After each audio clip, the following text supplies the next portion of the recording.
jump right into this. Let me start off by saying that I have both my reference in front of me. One is my actual line drawing, and the second one is the actual photograph in front of me.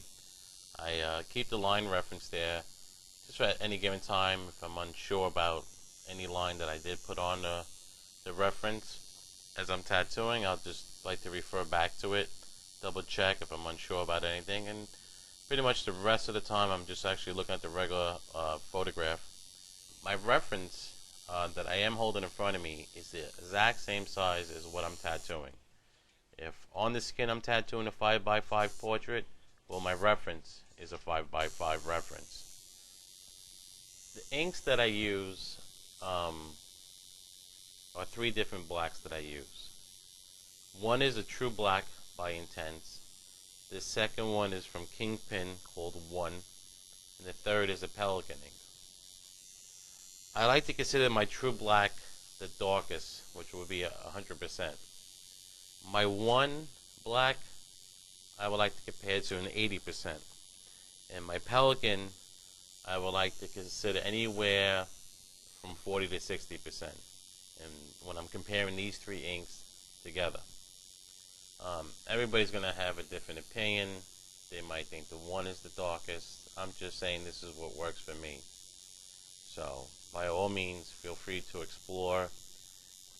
Out of the three solid blacks that I'm using, I also add a fourth cap out, which is a 50-50 Pelican. 50% distilled water and 50% Pelican. When you're working with washed down inks, you're going to notice on the skin, you really don't get a chance to see the value. All you pretty much in the result get is a really redness, I want to say a Venetian brown tone. And that kind of replaces to the eye what you think is the actual value that you're putting in. And then when that person heals, you're going to notice anywhere from 40 to 50% of that ink has dropped out, and result leaving you a washed out tattoo. So that's the only reason why I use a 50-50, nothing less than that, because I don't want that kind of result.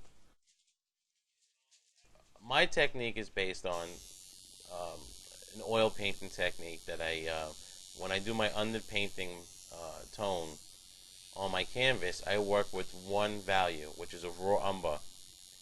And to achieve the different values, I kind of, if I want a lighter value on my canvas, so I push very lightly onto the canvas.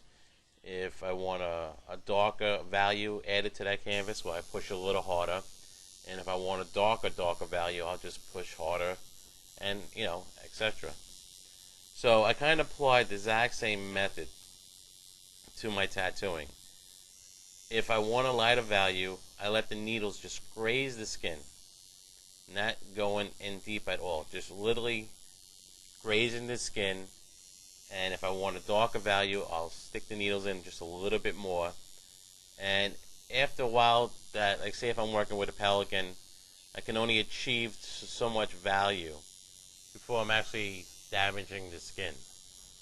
And if I have to go to a darker value after that, I'll work with the one ink, and if I want darker, I'll achieve it with the True Black. So it's a combination of the inks being used, because each one does have a different value, and second is the pressure that I'm putting onto the skin.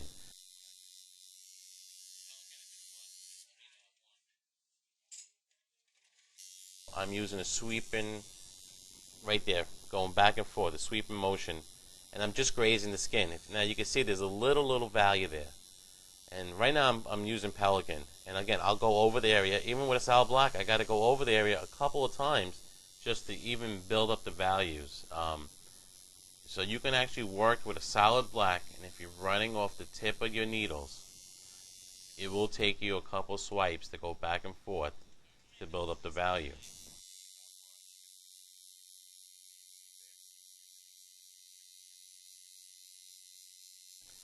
Also as well, I hold my machine straight up in the air. I don't hold it at a 45-degree angle. If you see right there in the video, my tip is straight up. I don't work on a 45-degree angle. And the reason for that is if I work my machine straight up in the air and I go back and forth, well, that gives me an even gradation. If I was able to hold my machine on a 45-degree angle, I would not get an even gradation. So I can't stress to you, when doing this method of tattooing, to hold that machine straight up in the air and work in that motion, in a sweeping motion, just like you see in the video.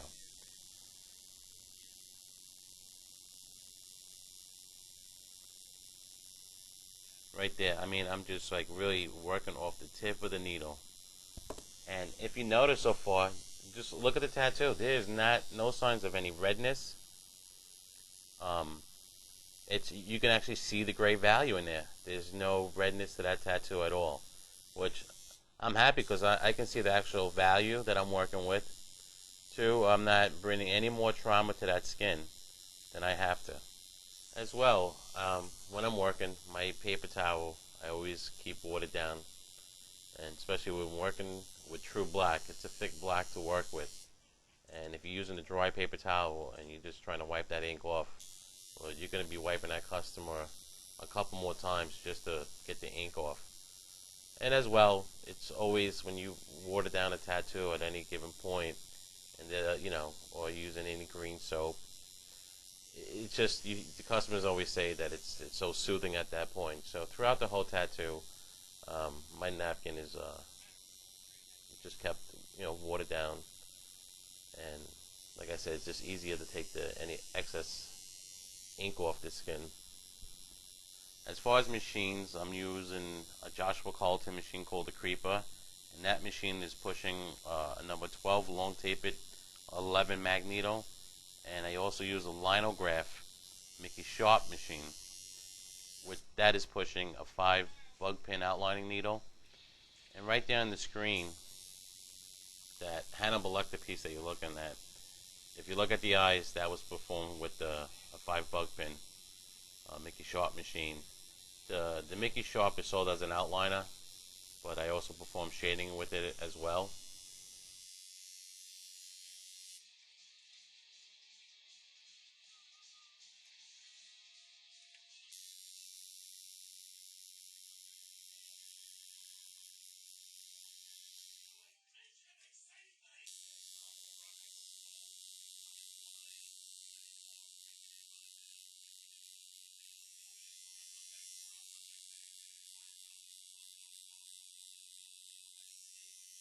How the needle's just grazing the skin.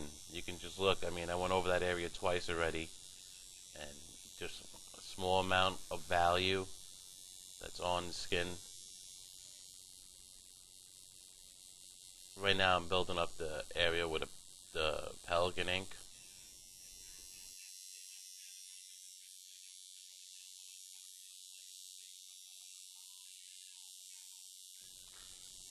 To me, I think this method is a really easy method, and I think you're going to find it very comfortable to work with. I have taught a lot of my students this method, and they find it to be absolutely great, very easy to work with.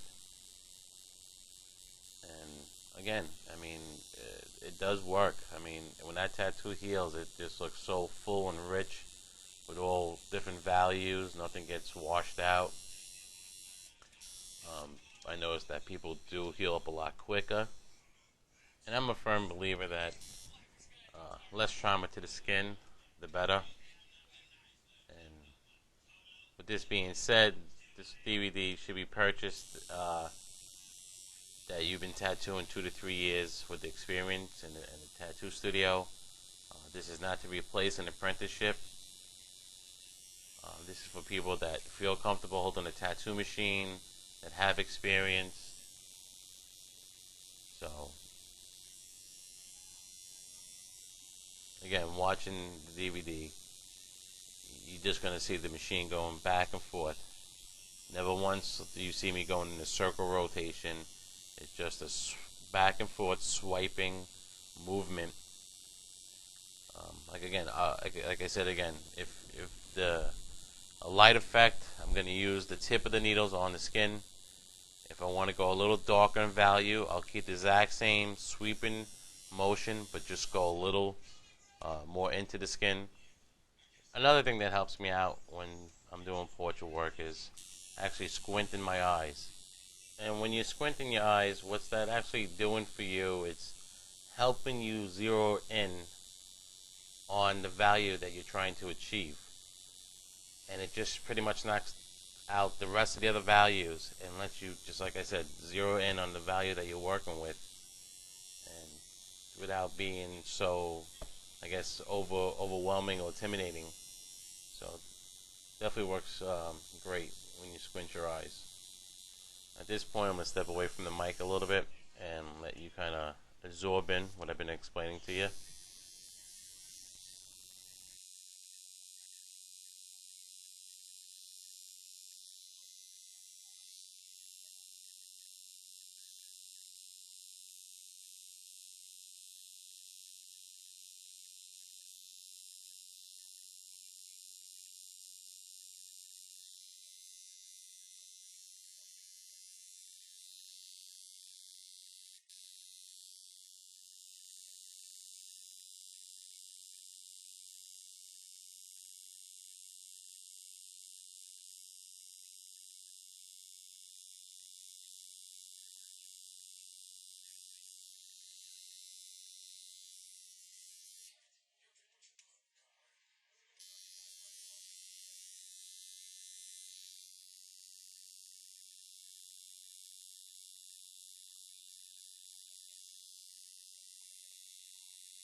I mean, again, for the whole DVD, I'm just going back and forth, building up all different values.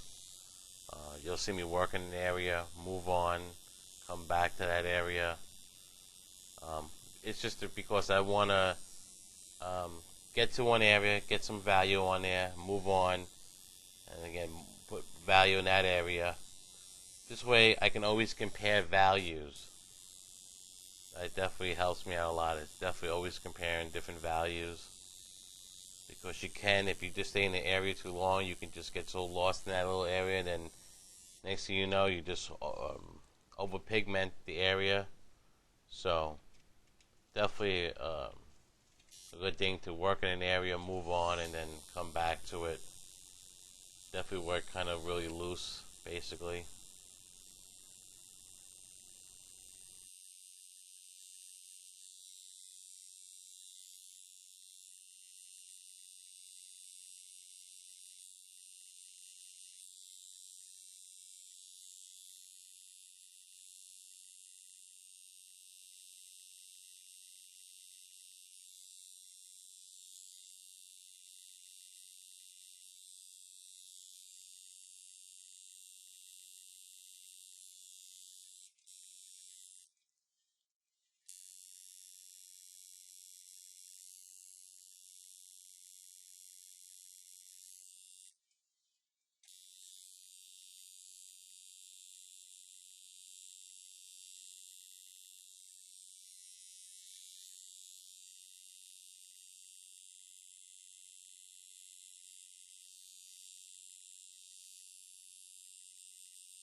And I'm always constantly looking at my photo reference.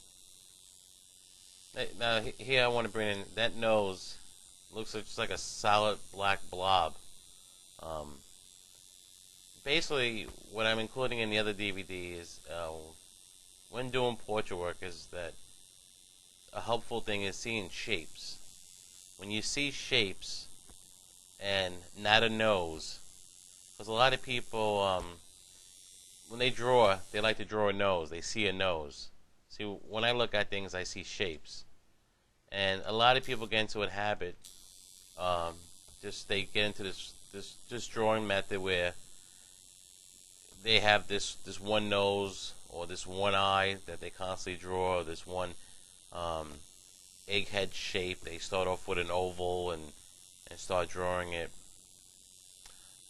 If you get into that habit, you're gonna notice that all your noses, all your eyes, pretty much look the same. What I like to get into more is seeing the shapes. I believe if you see all these different shapes, you look at one person to another, the noses are not the same, the eyes are definitely not the same. So if you get into this habit of seeing shapes and don't see an eye, don't see a nose, just see the shape, you are going to produce definitely a lot better portrait. And because one nose is going to look so different from the other portrait you're doing, you didn't just get into this bad habit and every nose or every eye that you draw is the same. I'll definitely get more into detail with that later on in the DVD. But pretty much at this point, I'm happy the way the tattoo is coming out. It's actually starting to come alive at this point. So we're getting there. Here you can start taking a look at it.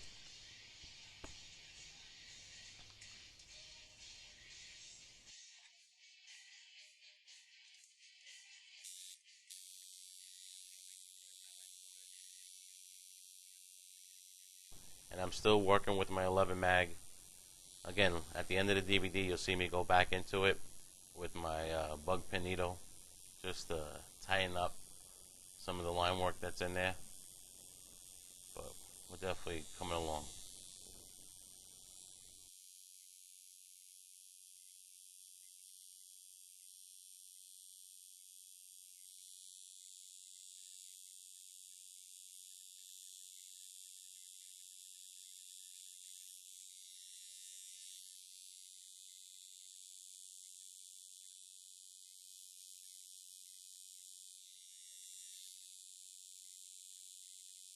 Well, I'm doing any kind of portrait work. You'll rarely see me put any line work in there. The reason for that is I like to keep the portrait nice and soft. Adding really hard lines around the face, you're just going to make it look cartoonish.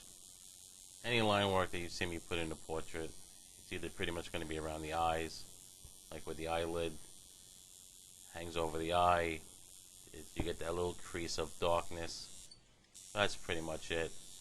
I will not bloodline anything for the simple fact that if you do any bloodlining and when you start shading stuff in and you wipe that ink over that bloodline, well, that ink is just going to get right into that bloodline, and when it heals, even though it's so faint of a gray line, you'll see it. Your eye will definitely be drawn to it. So I don't do any kind of bloodlining whatsoever.